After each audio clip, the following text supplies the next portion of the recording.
Hello everyone, this is Priyanka here. Hi friends, how are you all? I hope all are you doing well. So we have financial accounting analysis revision. Yes. So yesterday I have discussed the important, most repeated important questions I have given, right? So today let's we complete our explanation part of that particular questions. Okay. So EPS.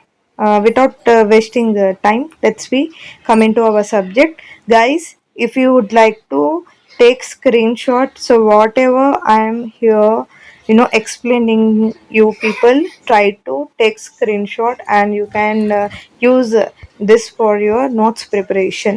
ఓకేనా, మీరు use చేసుకోవచ్చు చక్కగా. So screen shot తీసుకోండి, nice notes prepare చేసుకోండి for examination revision. So it is useful for you people. Okay, so let's come into the revision part. Here, earning per share, EPS. So what is EPS, dear? EPS is nothing but EPS means earning per share is the amount of profit earned by a company for each equity share outstanding. Formula, what is the formula for this? EPS is equal to net profit divided by number of equity shares. Okay na? And earning per share shows the profit and per equity share of a company. So net profit divided by number of equity shares. For example, I will tell you, equity share is the net profit. Let's we take example, net profit 90,000 అనుకుందాము. ఓకేనా, net profit after tax for example 90,000. So 90,000 and కంప్లీట్గా equity shares, number of equity shares ఎంత ఉన్నాయి? 18,000. Let's we take it as an example. Okay, so I am taking net profit as a 90,000 and number of equity thousand is 18,000. 90,000 divided by 18,000, if you do, you will get rupees 5. ఓకేనా? So EPS value ఎంత ఉంది ఇక్కడ? Earning per share value ఎంత ఉంది? ₹5. Okay, simple formula. EPS is equal to net profit divided by number of equity shares. So please remember this, guys. Okay, so for example 90,000 is the net profit, number of equity shares వచ్చేసి 18,000. So 90,000 divided by and this 18,000, you will get ₹5. So earning per share value enta? ₹5. So please remember this one. So again I am repeating for you guys. So equity share, what is the equity share? Equity share is nothing but EPS is the amount of profit earned by company for each equity share outstanding. Earning per share shows the profit earned by equity share. Okay, so now let's we discuss vertical analysis. Here, vertical analysis. What is this vertical analysis? Vertical analysis is a financial statement analysis method in which each item is expressed as a percentage of base figure, such as total sales or total assets. Vertical analysis shows each item in a financial statement as percentage of common base amount.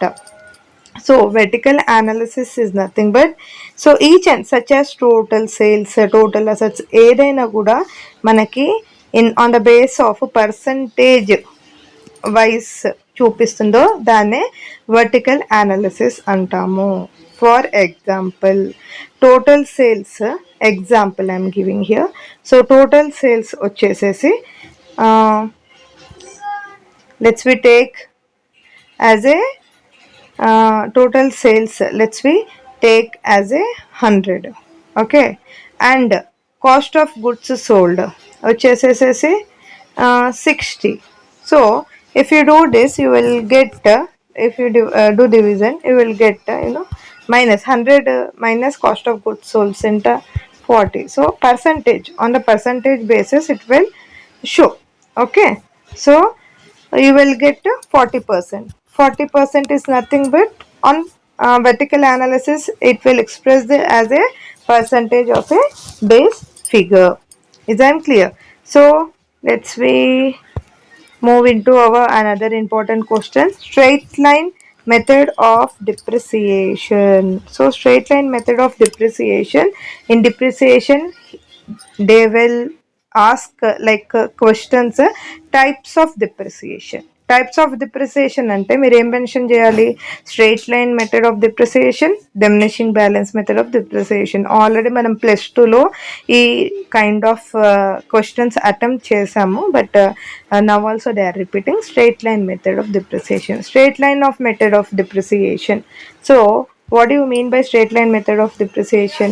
Charging an equal amount of depreciation of an asset every year throughout its useful life. Okay, so straight line method is nothing but is a method of charging an equal amount. Okay, charging an equal amount of depreciation of an asset every year throughout its useful life. Okay, so ఇక్కడ straight line method of depreciation కి formula ఏంటి, I'm mentioning here cost of assets, okay, minus residual value. So residual value divided by useful years. Okay, so cost of assets minus residual value divided by useful of years. For example, cost of asset అనుకుందాము 1 lakh, okay, residual value వచ్చేసేసి 1000, okay, or years. So years వచ్చేసేసి you can take as 10 years 5 years. So ప్రాబ్లమ్ని బట్టి ఆ years మనం వేసుకుంటే, so cost of assets minus residual value divided by useful year wise ఇదే method use చేస్తాం. ఇప్పుడు ఫర్ ఎగ్జాంపుల్ మీరు ఏదైనా మిషనరీకి పెడితే డెమినిషింగ్ బ్యాలెన్స్ మెథడ్ పెట్టాలి, లేకపోతే సింపుల్ స్ట్రైట్ లైన్ మెథడ్ పెట్టాలి. సో ఒకటే మెథడ్ని మనం ప్రతి ఇయర్ కూడా అదే ఫార్ములా యూస్ చేయాలి. ఓకేనా? సో ఇక్కడ straight line method depreciation formula ఏంటి, cost of assets minus residual value divided by useful year. Okay, so this is one of the formula. Straight line method వచ్చేసి ఇది. దాని తర్వాత diminishing balance method. Diminishing balance method charges depreciation at a fixed rate on the assets. The diminishing balance method charges depreciation at a fixed rate on the assets book value each year, so resulting in decreasing depreciation amounts over time. The diminishing balance method calculates depreciation on the reducing book value of an asset every year. Okay na? So ఇక్కడ వచ్చేసి book value of asset is very important. So book value of asset, for example 2026 this is right. In 2025 the book value of asset, okay, I am giving an example. Asset value is some around 10,000 into depreciation rate. So depreciation rate వచ్చేసేసి 10% ఇచ్చారే అనుకుందాం. So 10,000 into 10%, so ఎంతమ్మా?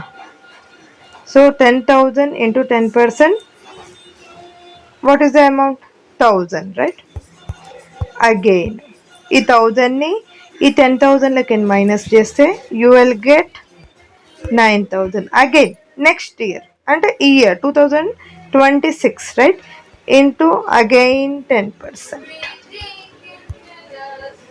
Okay, again 10%. So ఏం amount వచ్చింది, మళ్ళీ ఆ అమౌంట్ని minus చేయాలి. So ఇలా ఏమవుతుందంటే ఇక్కడ depreciation fixed rate, 1 second,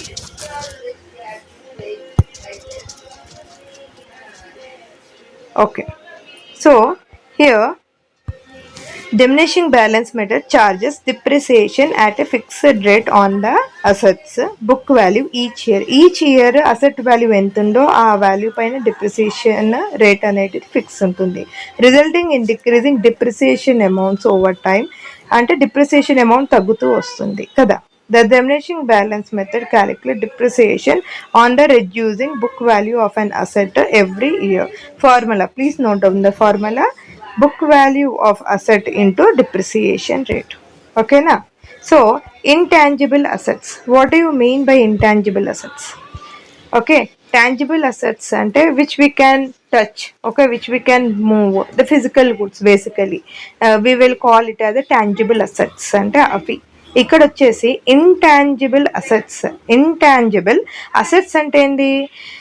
are non physical assets owned by a business. Okay, these are the assets only, these are the property of a business, but it is non-physical. Is I am clear? So intangible assets are non-physical assets owned by business. They provide long-term benefits to the company. These assets cannot be seen or touched but have economic value. These assets cannot be seen or touched, కానీ ఏముంటుంది? Economic value ఉంటుంది, అవునా? So if you remember that in B law subject in our graduation level we discussed about IPR. IPR అంటే బీకామ్లో B law సబ్జెక్ట్స్లో IPR means intellectual property rights. In that డెప్త్గా ఉంటుంది మనకి ఈ కంటెంట్ కోసం. ఏంటి? Intangible assets. Okay, IPR intellectual property రైట్స్లో ఉంటాయి. Mostly it's on patents. Okay, patents, copyrights, trademarks and goodwill. Okay, patents అంటే ఏంటి? కాపీ రైట్స్ అంటే ఏంటి? కాపీ రైట్స్ అంటే novels. If a person write novels, if he or she is writing any book, okay, any song పాడారు అనుకుందాము, ఏదైనా music చేశారు, ఒక ఇన్నోవేటివ్ ఐడియాస్, పేటెంట్స్, ఏదైనా మిషనరీ కనబెట్టారు, ఓకేనా? సో వాటిపైన వాళ్ళకి అథారిటీ ఉంటుంది. సో వాళ్ళు లైసెన్స్ తీసుకుంటారు, దీన్ని మనము పేటెంట్స్ అంటాము, కాపీ రైట్స్ అంటాము. ట్రేడ్ మార్క్స్ అంటే ఏంటి? ట్రేడ్ మార్క్స్ అంటే ఇప్పుడు జూడియో ఉంది, మ్యాక్డొనాల్డ్స్ ఉంది, ఓకే, మ్యాక్డొనాల్డ్స్, జూడియో, కేఎఫ్సి ఏంటి? కేఎఫ్సి ఇస్తారు వాళ్ళు, అవునా? సింబల్స్ ఉంటాయి, కొన్ని ట్రేడ్ మార్క్స్ సింబల్స్ ఉంటాయి, కొన్ని నేమ్స్ ఉంటాయి. So no other company can copy, right? If they will start the new business, if KFC well-known business unit, okay, all over the world, if any other person they will start on the name of KFC, another institution, they are chargeable for that. Okay, so ikkada veelake untundi aa rights, particular company only have some rights, okay na? And goodwill, patents, copyright, trademarks, goodwill, ఇవన్నీ కూడా మనము ఏమంటామా? ఇవన్నీ కూడా intangible assets కిందికి వస్తుంది. In depth కొద్దు, చాలా basic knowledge మటుకు చాలు మనకి. ఇంటాంజిబుల్ అసెట్స్ అంటే ఏంటిరా? Patents, copyrights, trade marks and goodwill. Okay, so I am reading for you guys once again. Intangible assets are non-physical assets owned by business. They provide long-term benefit to the company. These assets cannot be seen or touched but have economic value. Okay, example: patent, copyrights, trademarks and goodwill. Is I am clear? So now let's we discuss another concept, that is statistical forecasting. What is this statistical forecasting? Statistical forecasting is the process, okay, is the process of predicting future events or trends using past data and statistical techniques. Statistical forecasting uses historical data and estimate future outcomes. So forecasting, predicting, forecasting, okay, అంటే ఏంది, estimating future ఎలా ఉండబోతుందో మనకు ఒక idea వస్తుంది. Okay, so బిజినెస్లో ఈ ఫార్కాస్టింగ్ అనేది చాలా ఖచ్చితంగా కావాలి. ఎందుకు అంటే ద బిజినెస్ ఏమంటే కండిషన్ ఎలా ఉందో ఇప్పుడు, సో ఫ్యూచర్లో ఎలా ఉండబోతుందో వాళ్ళు ఈ స్టాటిస్టికల్ ఫార్కాస్టింగ్ ద్వారా they will come to one estimation. Okay, they can estimate ఎలా ఉంటుంది కంపెనీ యొక్క ఫ్యూచర్ ఎలా ఉండబోతుంది, దే కెన్ ఎస్టిమేట్. దీన్ని మనం స్టాటిస్టికల్ ఫోర్కాస్టింగ్ అంటాము. ఓకేనా, process of predicting future events or trends using the past data, అంటే ప్రీవియస్ డేటా ఏదైతే ఉందో దాన్ని తీసుకొని అండ్ స్టాటిస్టికల్ టెక్నిక్స్ ద్వారా they can estimate. This we will call it as a statistical forecasting. Okay, now elements of taxation. So మనం types of taxation కోసం మాట్లాడామా, tax avoidance, tax evasion, okay, and tax planning we have discussed, right? Objectives of tax planning. Now let's we discuss about the elements of taxation. Elements of taxation law, first point. Okay, first point ఏంటి, taxpayer, the person or entity liable to pay tax. Taxpayer ఎవరు, person or entity. Entity means what, nothing but business entity. Okay, liable to pay tax. And second point is tax base. One second మా, tax base. Here in tax base what happened, the income, once again, tax base, the income, property or transaction on which tax is levied. Okay, and the third one is tax rate. Tax rate, the percentage at which tax is charged. And tax authority, the government body that imposes and collects tax. The government body imposes and collects tax. The main elements of taxation are taxpayer, tax base, tax rate, and tax authority. So here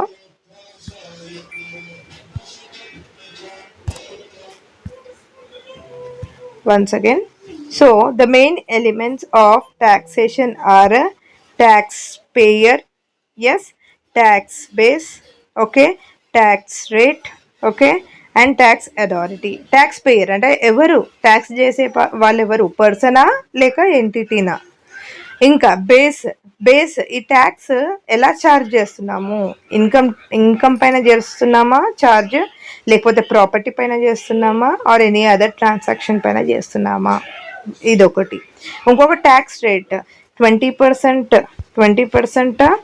10%, okay, according to the condition, the type of tax వాళ్ళు ఈ tax rate అనేది decide చేస్తారు. Tax authority, who are going to collect this tax authority, who is the authority for this, government.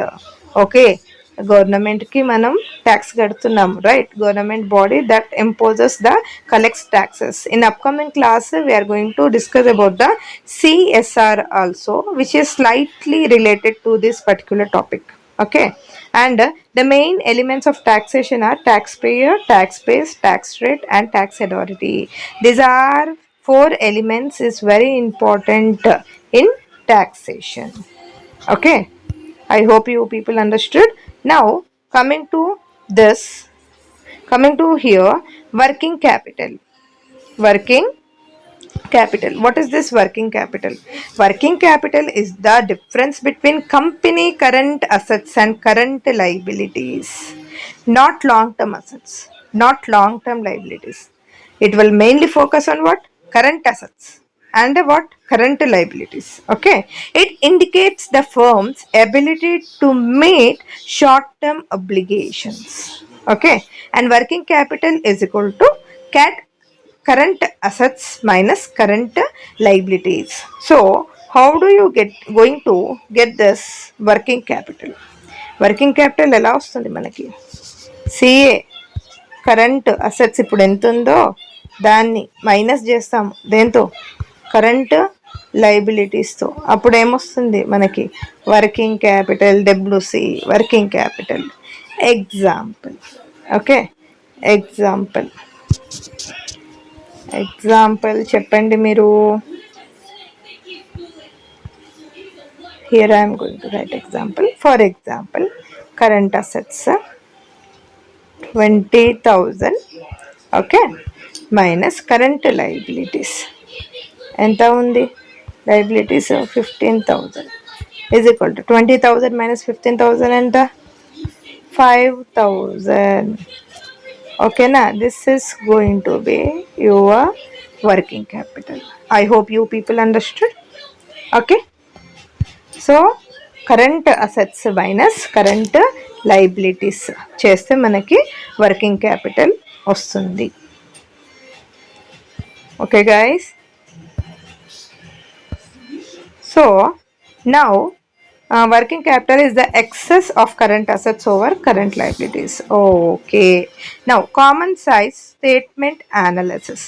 So ఏంటిది common size statement analysis? What do you mean by this? Common size statement analysis is a method of financial analysis, is a method of a financial analysis in which each item in a financial statement is expressed as a percentage of a common base year. Just now we have discussed that vertical analysis.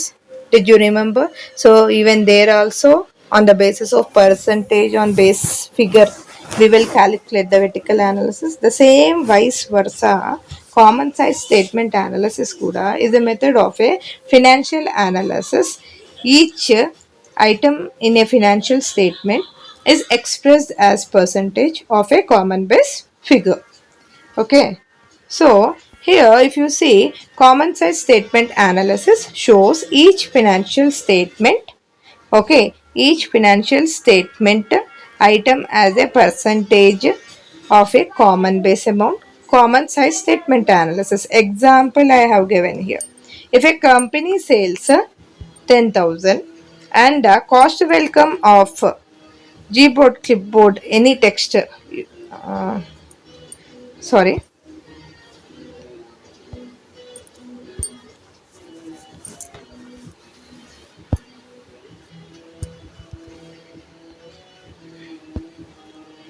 once again some problem. Okay. If you example I given here, in a common size statement, sales 100%, cost of goods 60%, gross profit ఎంత వచ్చేసింది 40%. When sales are taken as a 100%, when a sales are taken as a 100%, all other items are shown percentage of sales. For example, if sales 1 lakh and expenses are 60,000, expenses 60% of sales. Okay.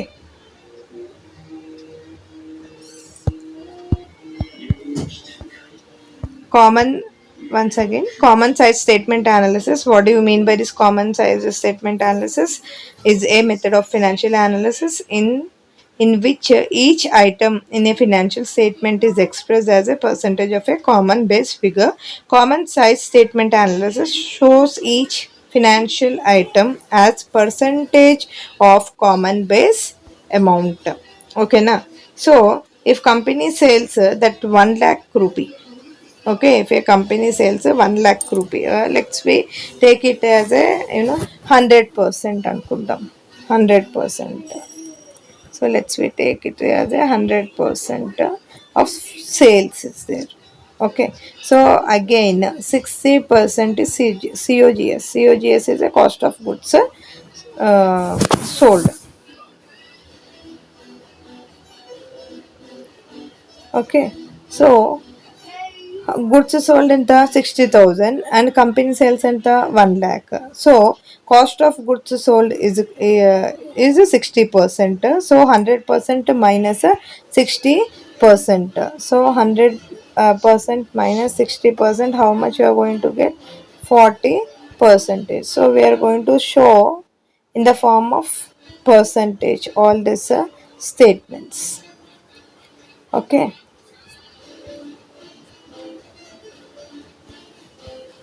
These are the most important questions. Okay, and please take screenshots. Okay, please take screenshot, dears. Maybe it's going to be helpful for you.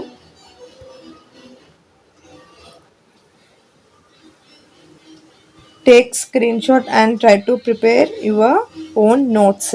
మీరు ఏం చేస్తారంటే ఒక book పెట్టేసుకోండి. Okay, 2 books పెట్టుకోండి. Anyhow we will you know ఒక 200 pages ఒక 2 books పెట్టేసుకొని 1 book divided into 3 parts. Okay, so total we will have how many subjects? 6. So each book ఏం చేస్తారంటే మీరు 6 subjects, సారీ 3 subjects ఈచ్ బుక్లో you people nicely write important questions and answers. So practice అయిపోతుంది. Maybe you guys are very busy right in your jobs, in your business. So anyhow practice మర్చిపోయి ఉండరు, కాకపోతే కొంచెం practice అంత practice చేయలే ఉండొచ్చు. So ఏమవుతుందంటే ఒకసారి రాస్తే మనకి ప్రాక్టీస్ లాగా అయిపోతుంది కదా, రాయడం ఇంకా ఈజీ అవుతుంది. మళ్ళీ డైరెక్ట్గా ఎగ్జామ్కి పోయి ఖాళీ మేము ఆన్లైన్ సోర్సెస్లో పీడిఎఫ్స్ అవి ఇవి చూస్తాము, నేర్చుకుంటాం, అక్కడ పోయి రాస్తామంటే అప్పుడు చాలా చేయి లాగేస్తుంది మీకు. ఓకే, సో కొంచెం రాయడం ప్రాక్టీస్ చేసుకోండి, స్క్రీన్ షాట్స్ తీసుకోండి, మీ నోట్స్ ప్రిపేర్ చేసుకోండి, చాలా హెల్ప్ అవుతుంది మీకు. ఓకేనా, ఈచ్ బుక్లో 3 subjects పెట్టుకోండి. ఒక 2 books పెట్టుకోండి, 200 pages. ఈచ్ బుక్ని 3 partsగా డివైడ్ చేసి 3 subjects ఈచ్ బుక్లో రాయండి, important questions and answers. So మీకు రివిజన్ చేసుకోవడానికి ఈజీ అయిపోతుంది, ఇంకొకటి ప్రాక్టీస్ కూడా అయిపోతుంది డియర్ గైస్. ఓకేనా, which is going to be very helpful. If any suggestions you would like to give, please కమెంట్స్లో షేర్ చేయండి. ఓకేనా, మీ views. I'm ready to see your comments, and if anything suggestions you would like to give, you can. Okay, thank you, wish you all the best. The only favor I need from you people is that please share my channel as much as possible in your friends group, okay, in your friends circle, and like it, share it, okay, and subscribe it please. Okay, wish you the all the best. So tomorrow onwards, let's we do practical problems, 10 marks long problems, let's we do. Okay na, thank you.